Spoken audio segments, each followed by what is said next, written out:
I was gonna pop open like 8 different kinds of water at once. That would work. So welcome everybody to the NFT Jawn, which is a podcast presented by Nifty comedians. And we have our nifty guest with us. Welcome. So we do this every week. Hopefully you guys have been liking it so far, which it seems like you have. We're getting some subscribers, I guess. Yeah. And yeah, you can follow us at NFT Jawn, JAWN, everywhere. Well, everywhere at least is Instagram, and no, it is a little more closer to everywhere than it used to be, because we're on Instagram, we're on Twitter, and then we even have NFTJawn.eth, where you can send us all your money. And after, before, or neither, you can send us all joking aside, send us some NFTs. Send them. And not just for the value of like, oh cool, we're gonna go dump them, which I'm not gonna say we won't if they're like these crazy ones, but yeah, send us the stuff that you want us to see. NFTJawn.eth. And that was courtesy. You know what? We were just having a conversation, Jack and I, before we decided to start the show, that we're also going to present these podcast episodes as NFTs. So the first episode is going to be minted as an NFT. This episode is going to be minted as an NFT. And yeah, they'll be minted on niftykimedians.io in our podcast section.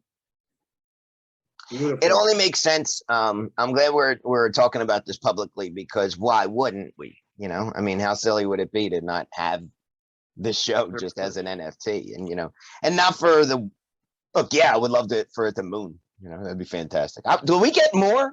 Like, we don't get anything out of it, do we? Would we? For the We need to talk. sales?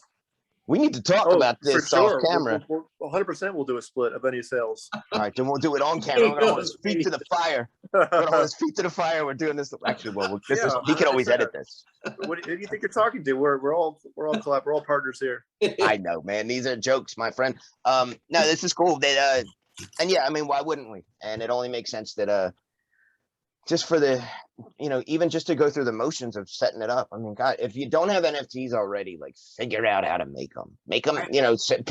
I have my dog. I have El Corgito de Neftito, and nobody bought one of them. But it didn't matter. They were the first ones that I ever made, like, before I started making stand-up. Like, just figure it out, get in a car and break it. Speaking of cars, my Uber driver today, oh boy, he asked, as we're going up to the store, he asked, so what do you do? I was like, I sell NFTs. I illustrate and sell NFTs. I'm like, you know what an NFT is? He's like, oh yeah, I know what NFTs are. And turns out he's like brand new into NFTs. And oh gosh, I can't even remember the dude's name. Shout out if you're listening, because I know I told him about our show, and I told him I told him all about it. And as I ran in, I had to run a couple errands and go to the store. Come back out, he's already like following us on Instagram, following me on Instagram, looking up, downloading MetaMask. I'm like, okay, this is gonna be, I can't like explain everything to you, but Web3, figure it out. Yeah, go from there. And it's pretty cool to have random, you get into a car and your Uber driver knows what NFTs are. Do you guys there's Web 2 and Web 3. What was Web 1? Does anyone know what Web 1? I always wondered. Prodigy. You remember that? That's how old I am. That was like Prodigy. I don't know what Prodigy is. What's Prodigy? It was like an old school internet. Like, you just plugged your phone into this thing, and it was like one of them things out of like the 80s, like the War Games movie. It's like, hello, occasionally it'd be like, hey, do you play bass guitar? We have a band, but like that would be it. Like, it wasn't much. It was like a billboard.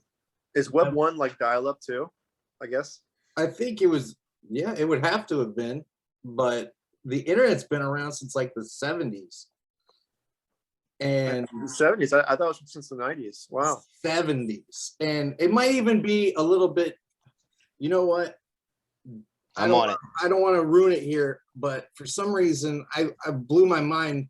We got to have Jamie search this. I'm Jamie right now. Behind the joke? What's the origin behind the joke that Al Gore invented the internet? Isn't there some joke or meme? Yeah, like apparently there's like this. It's like one of those it's like one of those like just wives' tales, I guess. I don't know what you call it, but it's like Al Gore invented the internet. He had Al Gore owned an internet-based television station back in the late 90s, early 2000s called Current TV, and yes, it was like one of the first places I found out about internet related things. I had no idea that that guy owned it until later on down the road. You know, when I was finding out Marilyn Manson was from Growing Pains, things like that. That was the other. Did you guys ever see the cartoon character of Al Gore on South Park? No. You know, I like the show. I just don't follow it. I feel like shit when people start talking about South Park and then they look at me like, you don't know that? I'm like, I seen some of the episodes, but whatever. It's one of the but most no, like, I haven't.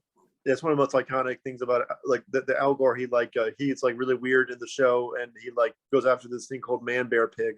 The whole episode, and it's quite funny. I can't really explain it. You have to watch the episode. It's hysterical. Yeah, I mean, you know, I like the one episode of that sticks out that I remember is like they had like a Mecha Godzilla version of Barbra Streisand. Like they're funny as hell. Don't get it wrong. But it looks like here I'm Jamie for the second. So I looked this up, and it looks like the internet was like a concept in the '60s, and you know, kind of started. There was like a white paper. Oh, here we go, DARPA. DARPA in 1966. I don't need to read any further. Wow. But yeah, it's been, you know. Is that like Dharma in the from 50s. from Lost? The DARPA Dharma? DARPA is a military. You know who DARPA? You don't know what DARPA is? I don't. It's oh boy. Explain to it. It's the Defense Advanced Research Program. What the hell is it? Defense Advanced Research Projects Agency, and it's the thing that's going to get this podcast removed from YouTube just because we're talking about it. No, you really want to get your mind blown? Look up DARPA dogs. These are those like robot dogs that don't have heads and run around. This is the company that is making. This is Skynet, man. These are the ones that are. If they're not Skynet, they're at least the ones that are building the machines. Oh, they're already. Yeah, DARPA does some crazy stuff. The competitions that DARPA has, I was going to sign up for a DARPA-based competition a few years back. Really? They were looking for illustrators to come up with concepts for future weapons, and they wanted where do you think they come up with this stuff? They hire writers, illustrators, sci-fi people whose brains are just all over the place. Same thing. Go to the CIA's website if you ever get bored. Look at the CIA's website. They're looking for the people that they're looking for. When I was studying like encryption not too long ago, and when I was looking up stuff based on encryption, I went to the CIA website. I went to DARPA's page. I was like going all over the place. And that's when I was finding out about, oh God, I wish I could remember what it's called. I'm sure you might know of it. Someone's heard about it. I'm going to ruin it. There was a thing that someone posted online that was like a puzzle that made no sense. It was like in a forum, one of those nerd forums that's super deep, dark on the internet. And but once you solved it, it went down even deeper, and it just kept going rabbit hole to rabbit hole to rabbit hole. And the people that were starting to break it, they were like, okay, this has got to be some kind of CIA thing or something, because the minds that are cracking this and where it's going, it brought up all kinds of really obscure dead languages, and just in order to even have a clue on how to solve some of these problems, you'd have to have a knowledge base that spans multiple. That sounds like going down the rabbit hole of crypto. Sure. Your knowledge base has to be infinite. Similar. Here's a quote. It says, "Life at the CIA." Of course, you said something about the website. How am I going to not pull it up? You know, I got the internet right at my fingertips. The quote says, "From the moment my college mentor said you could write for the president with your first 6 months, if you worked at the CIA, I knew I wanted the responsibility." The responsibility? What do you mean? Why not just say, I would love the opportunity? What responsibility are they? Yeah, let me click off of this. That cookie shit makes me nervous. I hope you're running through a VPN right now. Yeah. So, yeah. So what else is going on?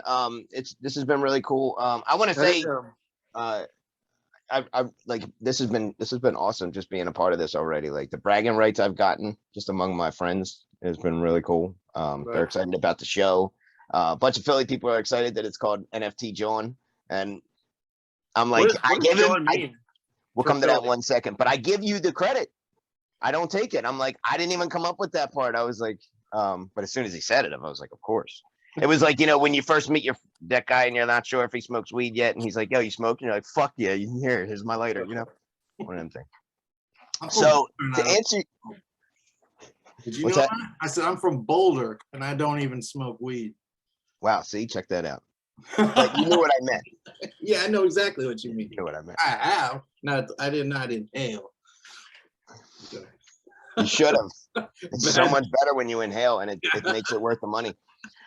So Jack, here's to answer your question, and for any new listeners that are like, "What the heck is a Jawn? Why is the NFT Jawn called the NFT Jawn?" Because I'm from Philadelphia, and he lived in Philly for a little while, long enough that he's a Philly guy.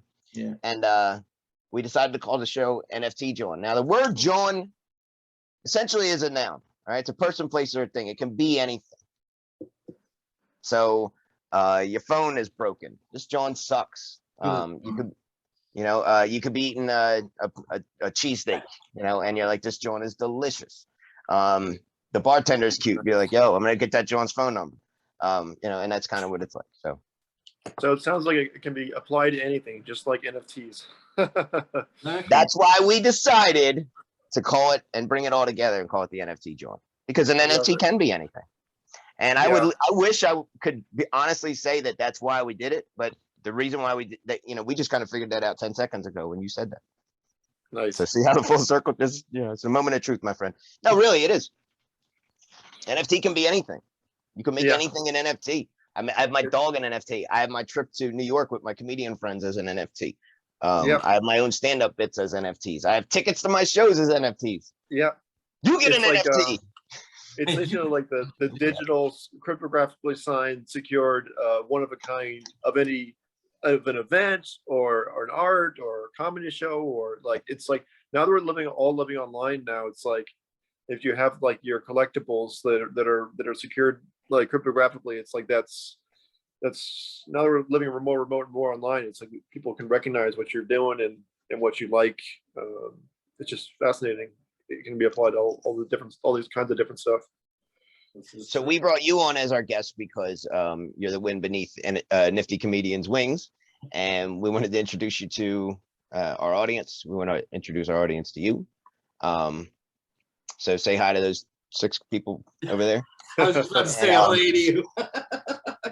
Come on, man! You knew it was coming. No, yeah. So, but now listen, they're gonna watch. They're gonna see these as NFTs. They're gonna own them as NFTs 300 years from now in their wallet, and they're gonna go, well, "How did this start? Who's Jack? What's his role?" So we need to know this stuff. So tell us a little bit about you and Nifty Comedians. Yeah. So a few years ago, I have a background. So I'm a CPA. I have a background like working at bigger accounting companies. And while I was working at a big accounting company, I discovered cryptocurrency, and I was really fascinated by Ethereum. And I really was fascinated by the idea that you can make your own cryptocurrency. So it was blowing my mind up. Like, you're saying that I can create a cryptocurrency, an economy, and like, I don't have to go through, legal procedures or like all this sort of capital, or like I can do it myself, and like the barriers. It was like, my mind was blown. And I invested in Ethereum a little bit later in the year, but like, it was that you can unleash the power of the average person to just create things. So it was like, you know what, I'm going to create my own cryptocurrency. And I basically had one home, and I was like, went straight down the rabbit hole, and I like Googled and researched of like how to create your own cryptocurrency on Ethereum. And so through like reading 10-step guides, 14-step guides, through like messaging people that wrote the articles of like what the next step is, through like, getting the computer that did it the right way, and like, downloading the wallet and buying the initial ETH. Keep in mind, this was early 2020, so ETH was like really cheap. It was like around $100 or $200.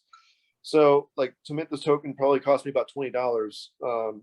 And so I minted a token, and I called it karma credits. And it was basically based around the idea that you can create an economy, you can earn crypto from doing good deeds. I'd read some articles about like how you can earn crypto from working out or from driving safe or different stuff. And I was like, what if you could earn it from just by being a kind person doing good deeds? So I minted a million karma credits. And then I went to just Twitter and Andrew Yang's Yang Gang community, and just reached out to a few people, say, hey, I've got this I created the Twitter social media handle. I just started guerrilla marketing. I would basically, every time Andrew Yang tweeted, I would just tweet under him of like anything related to social currencies or good deeds. I would just tweet under him. Um, and so like I built a community of like 300, 400 people in a couple months. And then Ethereum took off and the gas fees were too much to make it a workable thing. So I experimented on like different social tokens through Mintgate, which minting for free, around like the ideas of like kind words or like eating vegan or reducing climate change. And then like for the next few months, like I was pretty like skeptical of NFTs at first. I was one of those people that like thought that like a picture of a JPEG was the same value of the actual NFT. But once like one of my biggest inspirations, Alex Mazmaz, who's the founder of Showtime, an NFT platform, he was tweeting about how it's like it signifies a moment in time, and it's like this tweet could be an NFT of like the like sort of the social signal aspect, the collectible aspect of it, and the fact that it's occurred is all about the signature. Sort of basically the value of it is the person that created it. It's you're collecting from that person. The creator brings this. The creator signature brings the value. That really a light bulb went off. Yeah. And so, like we were talking about earlier, I was realized that NFTs really can be applied to anything. Obviously, there was a lot of art NFTs. There was music NFTs. So I was like, what other entertainment or other use cases? And I just tweeted out a bunch of different ideas of like, you know, ideas as NFTs or like just different ideas like wedding rings as NFTs or just different NFT ideas. And then I did a tweet about how jokes for NFTs, the idea that you can mint a joke as an NFT and that it sort of provides cultural proof that it's yours, cryptographically secured, verified, trackable to you, and then sort of you can even earn royalty from your jokes. And I sent it to my favorite comedian at the time, Mark Norman, who's got like, you know, a couple 100,000 followers on Twitter and Instagram, and like is really a well-known comedian that's done a ton of stuff. Yeah, huge comedian. And to my surprise, his response to me was just once I sent him the tweet, his response to me was 2 words: "That's genius." And he was like, I want you to help me make my NFTs. And so we, over the next few weeks, I just took pictures of some of his jokes, minted his jokes as NFTs, and we sold them. We sold them to fans, to different people. We actually sold them I used to go to this comedy show in New York City every week, one of my favorite shows, and I actually ended up selling it to the bartender of that show, not even realizing it until before it happened. It was like a really like a cool, full circle moment. And so yeah, like that's, and then I was like, you know, we after they had that proof of concept and I started teaching comedians, and comedians were able to do it themselves, and I was working sort of as an agent for Mark, taking 10% of his sales. But once people were able to build it themselves, I was like, okay, well, I think I should create a sort of a Comedy Central for NFTs, sort of like a focused NFT marketplace, sort of like NBA Top Shot, but for comedy. And so yeah, I was sort of the idea, and I went to the Miami Bitcoin conference and talked to a bunch of people about it. I found a participant in hackathon, found a co-founder that was a designer, made really great mock-ups for the site, and then we got grant funding at the Bitcoin conference. Hired a team of developers and designers, community managers, marketers like Jax, and then we built the platform in 7 weeks after the grant funding, from like early July to August 23rd. And we met great comedians like you, great comedian Mike, and great comedians, everyone else that's on the platform, Amber, Khaled, tons of other great comedians, and continue to work with other big comedians. Yeah, it's been a wild ride, but it's been really fun, and it's like a big part of my background. Just like I was a comedy fan in New York for many years, and like I would tour like every comedy show in New York City. There's like 4 a night at different places, and I met tons of comics. Met like tons of comics. I met like Mark. I met Sam Morril. I've talked to Nikki Glazer through all this, and talked to her assistant, and we're in talks with Hannibal Buress, who's actually reviewing the site right now. I've met Hannibal Buress in person. So it's just like to work with all my heroes and all these great people that I've been such a fan of for a long time. It's definitely been a dream come true, and it's like yeah, it's been awesome. That's really cool. That's what this is. Like, you know, crypto has given us like us as a, I don't know, like a chance to just break all that shit down. You don't have to go through anybody, and Yeah. look where you're at. Like, to be able to like, start working with your heroes is cool. Like that, or the people that you Yeah. admire at the very least. Like, It really, I wouldn't. really, Yeah. really empowers you. One of my I'm a big fan of Kanye West, like a super fan. Like I love all of his songs. I've been seen him in concert and stuff. And like one of my favorite Kanye West song lyrics is now I can let these dream killers kill my self-esteem, or use my arrogance as esteem to power my dreams. And just like the idea that you can just use what we have at disposal to just power dreams, like building Nifty communities or building like platforms or projects on Ethereum or crypto, is just an awesome feeling. Yeah, it's cool. It's why I still get to be the first, which I get to take with me forever. Of course, the first yeah, one that the first one that made and the reason why is because my friend Ken Bozak, and because I drug my feet forever too. But Ken Bozak was like, dude, if you don't make yourself an NFT immediately, I'm gonna punch you in the face. Like, yeah, we had these types of conversations. I don't even think he said that. I'm making that up, but like he was just like really like on my case about it. So, which was neat too, because he also was a big part of what I was down the street when you were in Miami Bitcoin conference. I was at the shitcoin conference. And that's a true story. And that was a free conference, because the Bitcoin conference cost a little bit of money to get in. It was like, I don't know, it was like over $1,000. So we threw the shitcoin conference down the street. It was $5 to get in. And if you didn't have $5, then just come the hell in anyway. We don't need your money. We're all rich. So get the hell inside. It was great. We had a blast. I had Sam Tripoli as so we got a comedy show at the end of the night. I brought my whole team for hire with me. Most of my team. One of us couldn't make it, but it was incredible. We got to IMC the event for 2 days straight. At the end of the night, we had a comedy show. Sam Tripoli was our headliner. And that was all possible because of float.app. And it's not a plug, but I guess it is a plug, but yeah, because they fucking hooked us up. But that's like a Twitter that is an immutable Twitter, and it's crypto based. You could have wallets on there and everything. But yeah, they made that possible. They brought Sam out. We put him up as a headliner, and then he goes, yo, I got a show on Friday night. What are you guys doing? Let's go. So he put me on his show. Bunch of other comics went on, and then I went on like right before him. Like, I felt like my rock star moment. Like, I got to warm up Sam Tripoli, which was cool. I'm like, I destroyed, and it was awesome to be able to do that in Miami, in a whole other city, all because of crypto, all because I was like, yeah, sure, let's do this, let's give this a shot. And then to be able to make all that stuff NFTs, people picked up my NFTs for going. Everybody that went there, I was like, DM me your wax address, I'll send you an NFT, a commemorative Jawn or whatever. It was cool. So that's awesome. Yeah, man, this was it. Yeah. So I love it. And that was all these things lead up to one other thing, and that's like that's how you found me. Yeah. So Twitter was like, there's a crypto comedian. Yeah, I think I was like tagged in a reply to your show, Decentraland show. Yeah. And then I immediately DM'd you and was like, oh, I'd love to like send some comedians your way that I've met that might be up for this show. And then we just got to talking about shows in the metaverse, and we were like just like loved it, and it was like, let's work together. Like, I want to have you featured on our platform. I was like, you're right now still on our platform. You're like the featured comedian on the big screen. I'm loving it.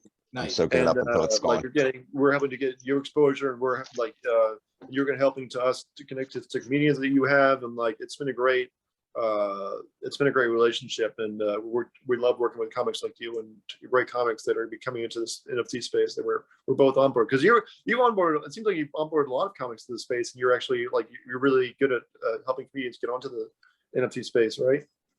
Yeah. Have you guys considered building your own crypto voxels building? That should be done, by the way. Yeah. We don't necessarily need to, My just because vision. the venue is so great that Van Digital's provided. But we can open to it. Someone's gonna. Also, and I think I mentioned this on the last podcast, Upland.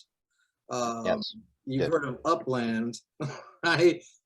It's very similar to crypto voxels, but apparently I don't know much about Upland. I know the guys who are big on it. They have a YouTube show called Upland in the Action News, and they Have they had you on yet, Jack? They've not. Oh, then they're gonna have. I guarantee you, they'll have both you guys on for sure. Yeah. I'll reach out to them immediately because they already are very into this. They've checked it out. They like it, and super nice dudes. Their show is called Upland and the Action News. It focuses a lot on Upland. However, they just really cover crypto in general. They go all over it. They're like a full crypto show. They have people on all the time. I've been on it quite a few times. I just came on it poolside the other day, did their first poolside interview, and they were laughing because I love you, dude. I told them I was going to show up poolside. Look it up, man. Look up Norman Comics, and you'll find the poolside interview on YouTube. But they're good dudes, and Upland is like this is also a metaverse, like a full world, and you have to buy the property in there, and it can be super expensive. Somehow, I don't even remember how I got it, but I have like a multi-million-dollar realty. I have a spot in San Francisco because they have like SF, New York. Okay. They have all different types of cities in the US, and I have super dope property right down in the middle of it, and I'm building construction on it right now. You have to like do construction and stake tokens, do all kinds of stuff. So I already got construction underway, and we're gonna build like a theater and everything, and I'll screen your comedy in there.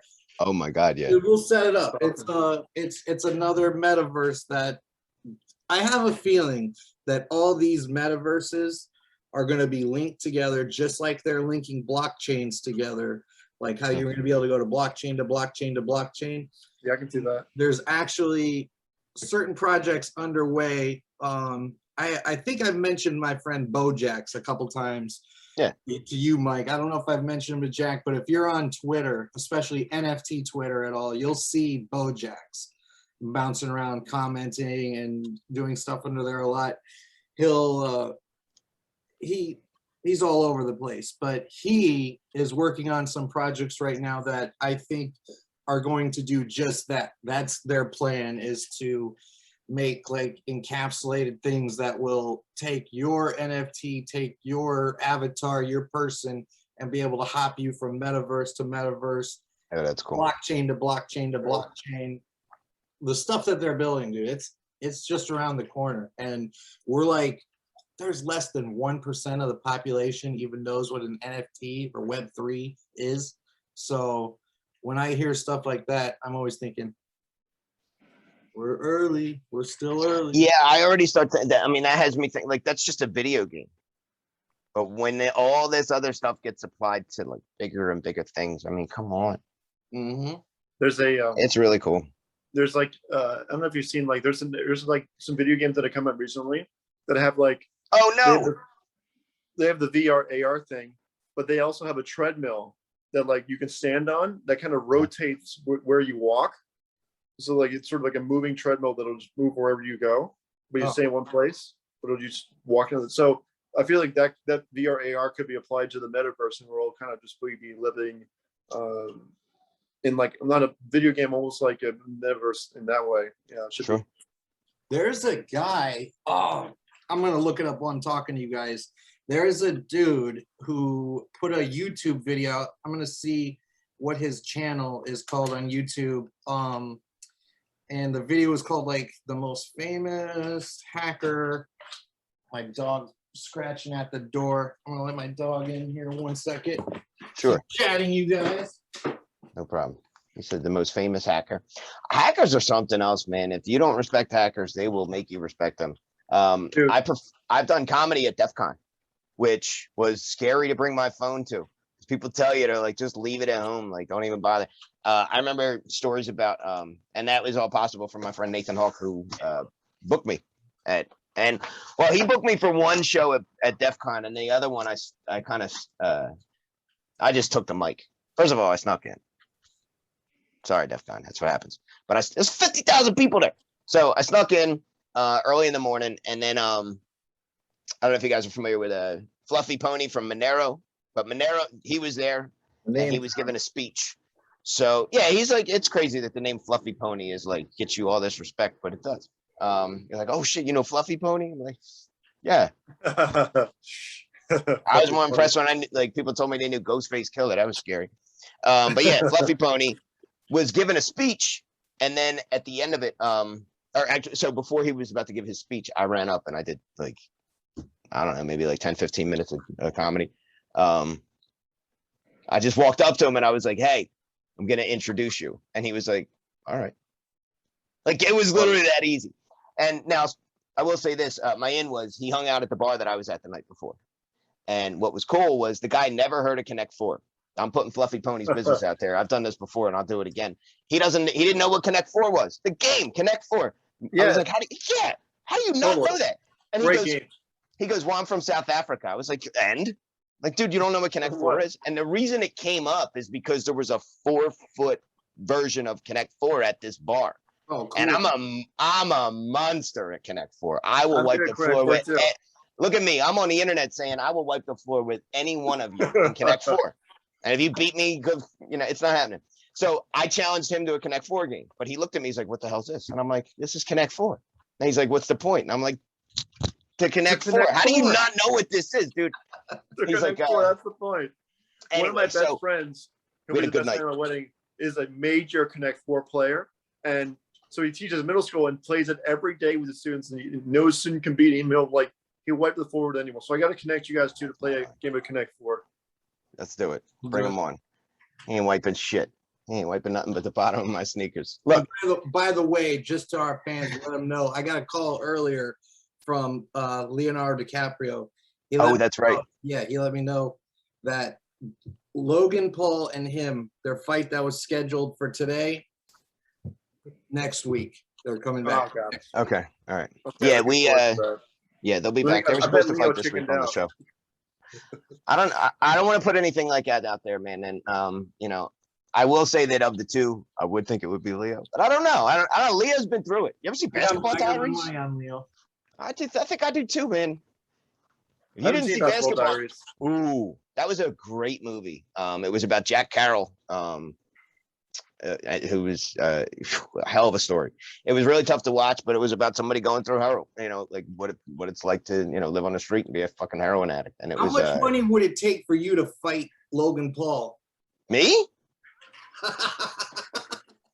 Yeah, you. What's this? Is it like a couple rounds? How many minutes at a round? I would say $20. You would fight him for $20? I'd give people money. I'd give you $20 to be able. I probably would do it for like 10 grand. He fought Floyd Mayweather. That doesn't mean shit. He's a big guy, and he, look, obviously he's been training a little bit more than me. I'll fight him. I'll fight him for it. See, now you messed it all up because you're giving the whole audience, everybody that shows up. What if 100 people show up and you got to give them all $20? That's true. You got to unmute. You see, you got to unmute, sir. Yeah. Dude, I was born in the 80s, man. I'm new to this. That's okay. No, it's okay. I'm older. I was born in the 70s. 78. I don't remember it at all, but like I was at least there. So great. Now anybody knows, my birthday. That's weird. Everybody, we put so much information out there. Yeah. That's why when you asked me earlier about the VPN, like that's a very important question to ask people, especially when it comes into all this stuff. Like I know we joke around or whatever, and we're comedians, but I'm very serious when it comes to cybersecurity, only because my friends who are into cybersecurity make fun of me or will rip me apart. Like I feel like you ever be around these people and they're like, and you're like, oh, here, like you pull out your phone and they're like, what? Is that an iPhone? What do you hate yourself? And I'm like, what? Which one is the right thing to do? I don't know. It's so funny because I feel like more techie people love the Androids and really don't like the iPhones. And most of the people in my world, like my fiance and like people that I know, like are like treated as like a very social thing of like, if you don't have an iPhone, you're not included in the group. Like it's like, and I just won't be in the group. Yeah, but even this one over here, he's like, I said, he's like, what's your email address? So the Mike Salvi at Gmail. He's like, you have a Gmail? What the hell's wrong with you? Don't you have a Proton Mail account or whatever? Well, see, I didn't even. All right, when I got hacked, when I really got hacked, I was so pissed. I remember I was gonna quit. I was gonna give up on crypto, man. I lost 15 grand in one hit, and it was my dude. I first got into crypto. Trust Swap. Trust Swap was a token that was coming out, and they had a platform, and I really liked what they were building, the product they were building. Plus, they're from Colorado, and so I looked into it, and I was like, okay, I'm gonna buy a bunch of tokens, and they were like, you got to stake them. I'm new to this. I'm trying to figure out, okay, I got to buy tokens. I got to stake them. What does that mean? They're like, get into the Telegram group and they'll tell you what to do in the Telegram group. So of course I go into the Telegram group. I know that the guy's name was Jack McWhatever. I think Jack McDermott. that's you. No, his name was Jeff Mc. He had a similar name, but Jack or Jeff. I have screenshots of the guy who got me, but the guy who got me had the exact same name as the founder of Trust Swap. Messaged me and was like, hey, I see that you just recently wanted to get into Trust Swap, and we have a open staking for new people who want to get in, and what we're going to do is we're going to match whatever you put in, give you a higher APY, ... all this stuff. Anyway, long story short, they got me for a lot. And I was so mad. I was so bummed. I was going to give everything up. And I remember one day I was just, for whatever reason, I was watching Mr. Robot, that hacker show. Oh, the hacker show, yeah. And he was doing some hacking thing. And I looked at it. And as he's doing, he's like doing his hacking thing. And then it showed his email that he's using, his Proton Mail. I was like, all right, I got to get Proton Mail. Hackers use Proton Mail. So I got to do, I looked into it, and that's how I got it. But apparently I watched these hackers talking about Mr. Robot, and the hacks, all the hacks that they show on that show are like legit. Like, oh, wow. Like all the exploits they have on that show are real stuff. So now I feel like going back and watching it in slow-mo and trying to figure it out more. It's like reverse. I kind of feel like watching that too. Yeah, yeah, I feel like going back. I should watch that show too. Yeah, just all this different stories. Like, even being at DEF CON, like, to be there and see someone hack into a car. Like, it's really cool because, I mean, a lot of these security companies, what they do is you make a product. If it's going to be tied to the internet, you better have them look at it, because in the one place that I performed in the one room, it's like this. When I say giant hacker dojo, I'm giant. Everybody's trying to hack Starbucks's new espresso machine or something like that. I don't know what the hell it was, like a washing machine or whatever, and all this stuff. And like, because all these exploits are there, and they're, the things these people can do are incredible. They were talking about how years before, like they would prep people, like, or they prep like the venue itself, like where they're holding DEF CON. They would tell all the staff coming in, like, yo, turn your phones off. Like, they would, cut these ATM machines off for a little while, like everything, you have 50,000 hackers, and why do people hack? Because they're bored, or they want to fiddle, they want to figure shit out. So as soon as they see something, they're going after it. If you tell them they can't get in, they're going to find a way. I just sent both of you a link. Have either of you seen the Flipper Zero? I have the down payment on it. They could do a pre-order, and I did the pre-order down payment, but it's a Tamagotchi for hackers, basically. Oh, well. You got to watch the commercial. This thing interacts with everything. I'll check it out. Hey, we're gonna wrap up pretty shortly, but I wanted to do this. I wanted to give a big shout out to low gas fees right now, because gas fees right now, and I know that you're watching this later, so they're probably going to be worse. But 87 Gui. Yeah, well, I got, what is it over here? I'm looking on gas now. It's 70. Yeah. All right, so it's working its way back up. But Christ, it was 600 earlier, and it was like whatever. So hurry up and do your transactions now. But not now, because you're watching this when they're probably 9,000 while you're watching this. So, and that's not financial advice, I don't think. If you take a financial advice from a comedian with these headphones and this type of haircut, like, you deserve whatever happens to you. I wish you the best, but prepare for the worst, because it's not happening. So what else? Guys, this is lovely. See you again next week. Jack, man, thanks so much for being our any final words, any of you, until next week? I'm just looking forward to the fight next week. It's going to be a good one. Oh, I'm getting my tickets now. We're going to do maybe NFT tickets related to them. We should, yeah. Give people a discount if they get the NFT of Logan and Leo. Logan and Leo. 2021. Have a good one, guys. You too. Have a good night. All right, so like I said, my name is Mike Salvi. I'm doing this professionally now. Made it really easy to find me across the board on all social media platforms, same name. So if you like what you see tonight, you can find me on the Cash App.